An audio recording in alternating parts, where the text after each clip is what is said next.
Muy bien, seguimos con nuestra historia de Colombia y estamos en el año de 1833. Empieza pues el gobierno del segundo hombre más importante, Francisco de Paula Santander. Aquí pues son los dos grandes próceres de la independencia, Simón Bolívar, Francisco de Paula Santander. Vuelvo a repetir, a Bolívar hay que estudiarlo a profundidad. Muchos asuntos cuestionables, muchos asuntos defensables, un gran militar, una visión como jefe tremenda. Geopolíticamente, digamos que con sueños ambiciosos, pensó en crear una América latinoamericana, heredera de España, sin incluir a México, pero incluyendo todo el sur, porque él fue el ministro de la guerra, desde el Orinoco al Cauce al Potosí argentino. Eso fue obra de Simón Bolívar, eso no se puede desconocer nunca. El Bolívar de Pativilca, el Bolívar que se enfrentó a todas las dificultades, como a él le gustaba decir, yo soy el hombre de las dificultades, el Bolívar soñador. Pero también hay que analizar el Bolívar venezolano, el Bolívar militar. Sin duda alguna, los grandes jefes de la independencia, de la guerra de independencia, fueron venezolanos y todos vinieron a la Nueva Granada, porque la guerra en forma, la guerra victoriosa, comenzó en la Nueva Granada desde los llanos orientales de Colombia, donde se unieron las huestes venezolanas después de Angostura, entran por el páramo de Pisba, dan la batalla del Pantano de Vargas, vencen en Boyacá, y ese es el inicio de la revolución victoriosa. Ese Bolívar, al lado de Santander,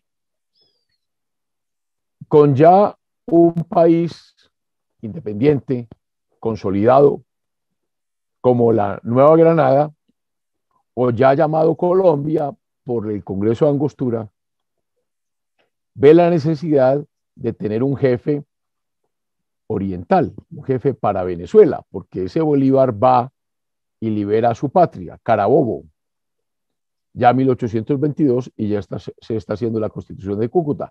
Y ahí aparecen dos confrontaciones, o dos hombres difíciles de manejar que nunca se entendieron. José Antonio Páez, venezolano, Francisco de Paula Santander, granadino. Manejar eso no fue fácil, pero sí da impresión, de acuerdo a lo que uno lee y estudia la historia, que Bolívar se dejó, digamos que, manejar su pensamiento por la sangre, más por Páez. Y eso fue lo que hizo que los granadinos siguieran más a Santander, lo que creó la problemática de la crisis frente a la Constitución de Cúcuta, porque esa Constitución de Cúcuta, podría decirse, la de 1821, que fue más obra de los seguidores de Santander. Hubo más derecho que realidades. Por eso se dice que nunca gustó a Simón Bolívar. Lo cierto del caso es que se logró la independencia de Venezuela, se logra la independencia de la Nueva Granada y el Bolívar soñador se va al sur. Creo que Santander no estaba de acuerdo con esa forma, porque en el sur había otro guerrero, San Martín, que venía de la Argentina. Pero Bolívar va al sur y libera las provincias del sur. Se dan las batallas allá en Pasto, donde siempre se le enfrentaron los pastuzos a Bolívar, siempre fueron realistas. Allá es donde conoce a Obando, José María Obando, que es el hombre también que comienza a ser gran protagonista. José Hilario López, don Joaquín Mosquera, y ese ímpetu guerrero de Bolívar lo lleva a dar las batallas de Bomboná, Pichincha, libera al Ecuador y viene la disputa por el Perú, el virreinato más importante de España en América, el más rico, el que daba la plata para las guerras de Carlos V o Carlos I de España, el Perú, la plata del Perú, el oro del Perú, la vocación minera de estos Andes americanos que Colombia todavía no ha sabido explotar. Y se da las dos grandes batallas, Junín y Ayacucho. Recordemos que Bolívar no pudo estar en la de Ayacucho porque se había vuelto inmanejable el asunto en la Nueva Granada, en las disputas ya vivas entre Santander y Páez, y tuvo que regresar y abrazó a Páez y desconoció en cierta forma a Santander, y ahí viene una enemistad tremenda, enemistad que lleva a la necesidad de reformar la Constitución de Cúcuta, violándose la Constitución, la rebelión del Batallón Callao contra esa decisión, el apoyo de Santander a esa rebelión, las molestias, viene la enemistad terrible entre Bolívar y Santander, al punto de que Bolívar alguna vez dijo, esa disputa con Santander nos perdió. Pues eso fue lo que finalmente ocurrió, porque Bolívar se impone, se da la convención de Ocaña, la gana Santander, y Bolívar disuelve la convención de Ocaña, otro golpe a Santander, es decir, el hecho está por encima del derecho, y eso la Nueva Granada no lo sabe entender ni lo sabrá entender nunca. Ahí está la diferencia entre estos dos pueblos, y por eso tal vez España fue tan clara geopolíticamente en dividir la Capitanía General de Venezuela del virreinato de la Nueva Granada, lo que Bolívar trató de hacer a todo trance. Finalmente, la dictadura de 1828, la conspiración septembrina, los juicios injustos contra Santander, la rebelión de Córdoba, la rebelión de Padilla, y ya hecho esto se volvió en tres, la renuncia de Bolívar, y la muerte de Bolívar ya en 1830, y cuando se había organizado un gobierno republicano antes de la muerte de Bolívar, la rebelión de Urdaneta, que fue lo que creó todas estas cosas, el enfrentamiento de los granadinos a la rebelión de Urdaneta, que era venezolano, y el fin del gobierno de Mosquera, y nuevamente entonces con el convenio de las juntas de Apulo, el regreso de Santander y el gobierno de Santander, año de 1833, y el desquite frente a todos estos militares venezolanos que aún estaban en la Nueva Granada, y el desquite de Obando, porque Obando estaba cerca a Santander. Obando le hizo la guerra de frente a Urdaneta. Entonces Obando es el ministro de guerra de Santander, encargado del Ejecutivo, mientras tomaba posesión Santander, y viola, por decirlo así, la convención de Apulo. Santander se dice que no tuvo participación en esa violación de esa providencia, que eso fue obra de José María Obando. Había mucha exacerbación, y además de eso, cuando ya Santander está en el gobierno, Santander hace unas reformas en la educación. Santander era muy civilista, no era autoritario, bueno, sí era autoritario, pero digamos que del pensamiento más liberal. Estuvo 4 años en Europa, desde 1828, 29 a 30, 31, 32, 4 años. Imagínenselo ustedes en las universidades dictando clase, invitado a tertulias, a conferencias. Estamos en plena eh, digamos que resultados de la Convención de Viena. Napoleón fue derrotado, es la época de Talleyrand. eh, bueno, toda esta agitación ideológica fruto de la Revolución Francesa, imagínense ustedes todo lo que pudo haber aprovechado Francisco de Paula Santander y se enriqueció personalmente. Entonces viene con todas estas ideas y es el presidente y que pretende reformar la educación. Se mete duro con la educación y entonces trae o pide que el pensum se empiece a enseñar con las teorías de Jeremías Bentham y con las teorías de Tracy, la filosofía de Tracy. Es Bentham. ¿Quién es Bentham? Porque esto creó mucho disgusto al interior de los papás, de los jóvenes que estaban estudiando cuando ven que estos jóvenes empiezan a estudiar a Bentham y a Tracy y se olvidaron de Inecio, del derecho romano, de los clásicos y empiezan a aspirar todas estas nuevas teorías producto de la Revolución Francesa. Bentham, recordemos que era inglés, que nació en Londres en 1748, que es producto de la Revolución Inglesa, producto del Bill of Rights, producto del enfrentamiento contra el absolutismo monarquista de los Estuardos. Ese es Bentham.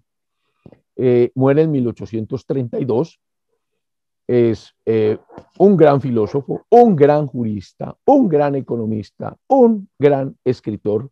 O sea, es un gran pensador, un gran reformador social inglés y es conocido como el padre del utilitarismo moderno.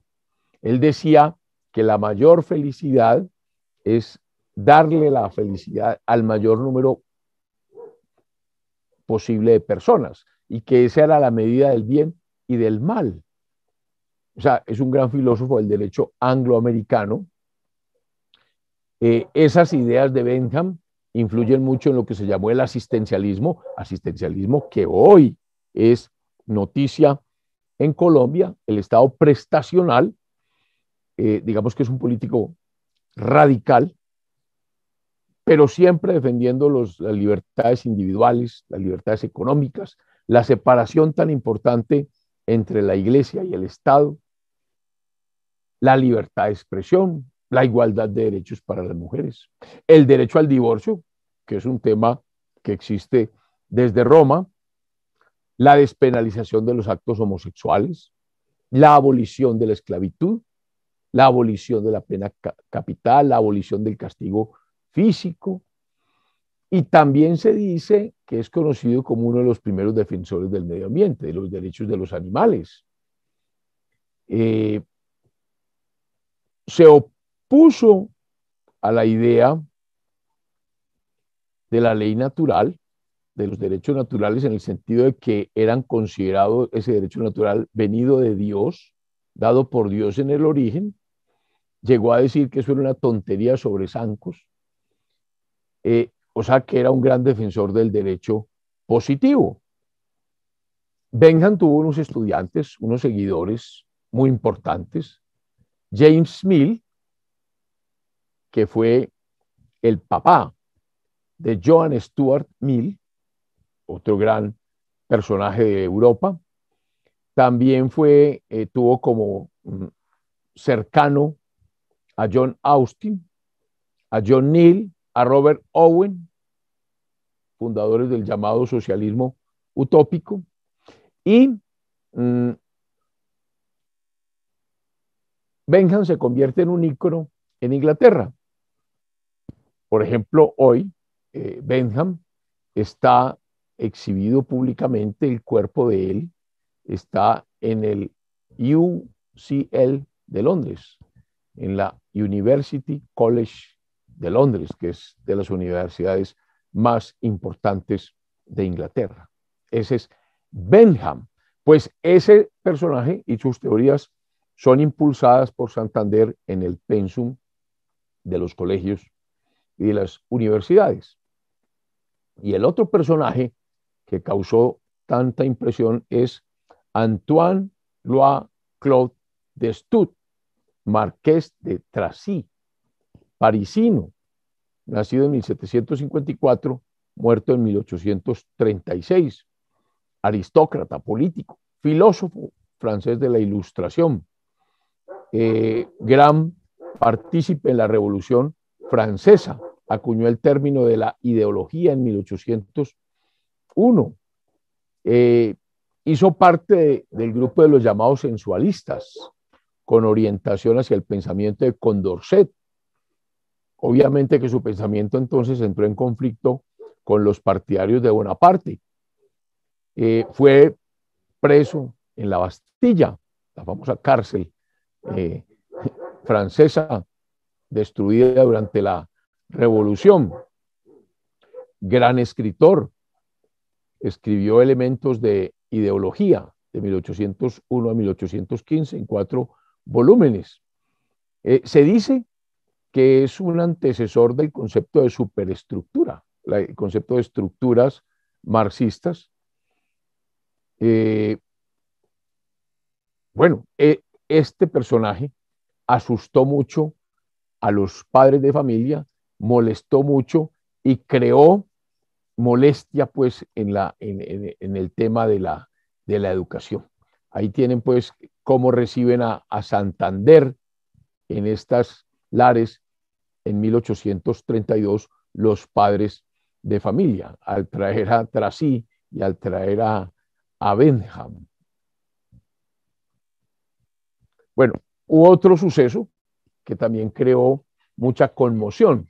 Había un jefe, un general español, pero que luchó por la independencia, curioso, un español que luchó por la independencia de estos territorios, se llamaba José Sardá. Entonces, hubo una conspiración, una maquinación revolucionaria en el que el Sardá tuvo mucho que ver. El Ejecutivo, Santander, se percató de esa situación. Sardá fue reconocido como un gran soldado y había sido borrado del escalafón por Obando, por haber colaborado con el golpe de Urdaneta. El golpe contra Santander se iba a dar el 23 de julio de 1833. Santander se percató del golpe, lo advirtió y preparó el contragolpe. Él personalmente fue a los cuarteles donde estaba detallada la conjuración y salvó el orden público y no hubo golpe de Estado. Hubo unos juicios, se juzga a los conspiradores, fueron condenados a muerte 46, entre ellos Sardá. A muchos se les fusiló en la Plaza de Bolívar el 16 de octubre de 1833, pero Sardá se fugó y después de un año le llega un cuento a Santander de que Sardá estaba en tal parte y entonces Santander organiza con estos amigos de Sardá que le contaron dónde estaba Sardá y organizó la muerte de Sardá allá en esa casa donde estaba. Es decir, y Santander nunca rehuyó la responsabilidad. Dijo que Sardá ya estaba condenado a muerte, simplemente se había fugado, que por lo tanto ese asesinato no fue sino la ejecución de una sentencia. Llama la atención esto porque Santander siempre fue el hombre de las leyes, pero ahí le quedó esa mancha, el fusilamiento de Sardá, en vez de llevarlo a un pelotón de fusilamiento con todas las de la ley y cumplir la sentencia como se deben cumplir las sentencias. Bueno, ya habíamos dicho que Venezuela definitivamente había retrocedido en la carrera emprendida frente al federalismo que se había planteado entre la Nueva Granada, Venezuela y el Ecuador, y definitivamente el 6 de abril revoca los decretos anteriores que habían fijado unas bases para una unión federativa y prevenía de una vez al Ejecutivo que promoviera lo más pronto con los gobiernos de Nueva Granada y Ecuador las estipulaciones necesarias para liquidar totalmente la Colombia con sus deudas, aquellas deudas famosas que se habían tomado con Inglaterra. El gobierno de Venezuela envía entonces a un personaje muy famoso, el señor Santos Michelena. El 29 de agosto es reconocido por el gobierno colombiano como ministro plenipotenciario y comienzan las negociaciones con Colombia en 1833 sobre los límites y sobre las deudas para pagar entre Colombia, Venezuela y Ecuador a Inglaterra. Por la Nueva Granada se nombra Alino de Pombo. El 14 de diciembre de 1833 se firman, los negociadores firman un tratado de amistad, de alianza, de comercio, de navegación y límites de gran trascendencia. ¿Sobre qué base? Y esto es muy importante porque desde el 14 de diciembre de 1833 se empieza a decir, los límites serán conforme al principio del uti possidetis iure de 1810. ¿Qué es el uti possidetis iure?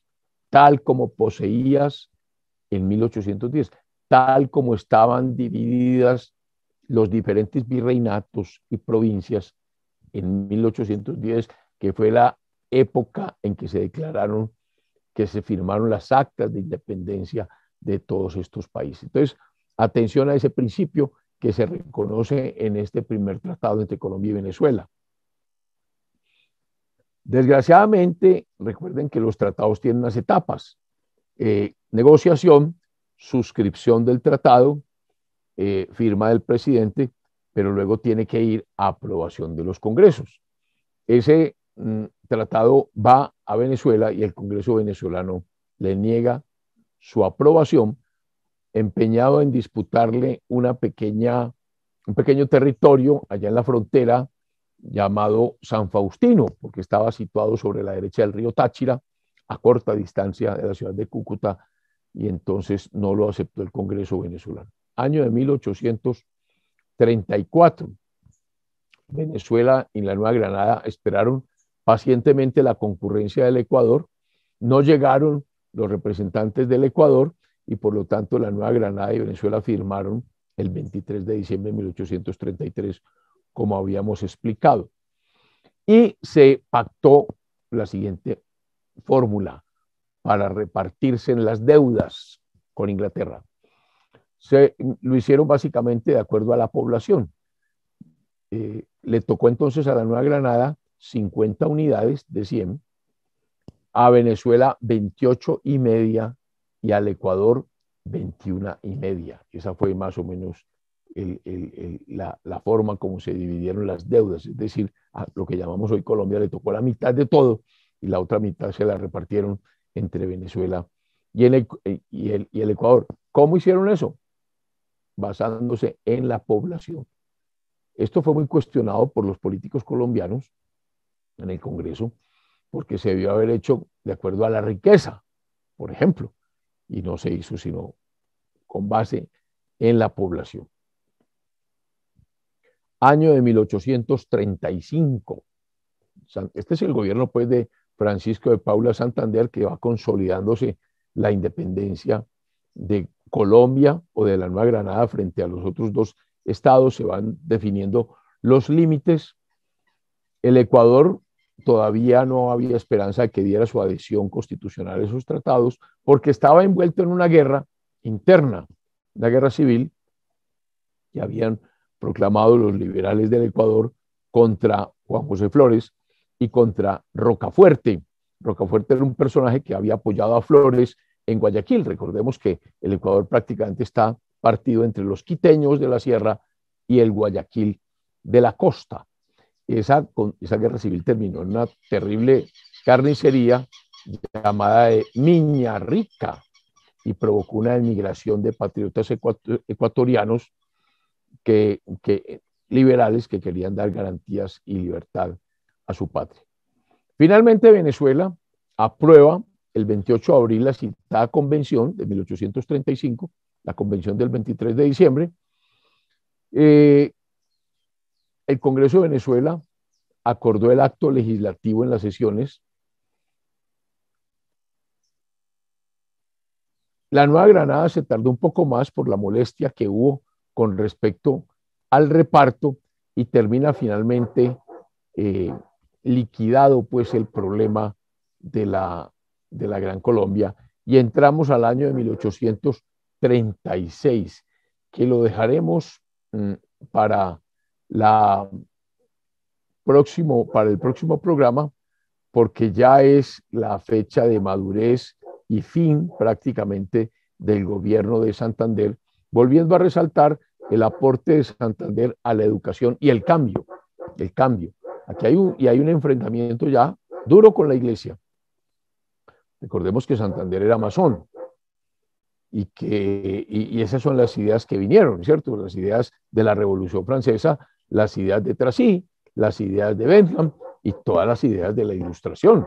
Condorcet, Voltaire, Rousseau, etcétera, todo se puso pues al orden del día en los colegios y creó mucha incomodidad entre este pueblo tan conservador, en cierta manera, si podríamos llamarlo así. Dejamos entonces para el año 1836. Feliz semana.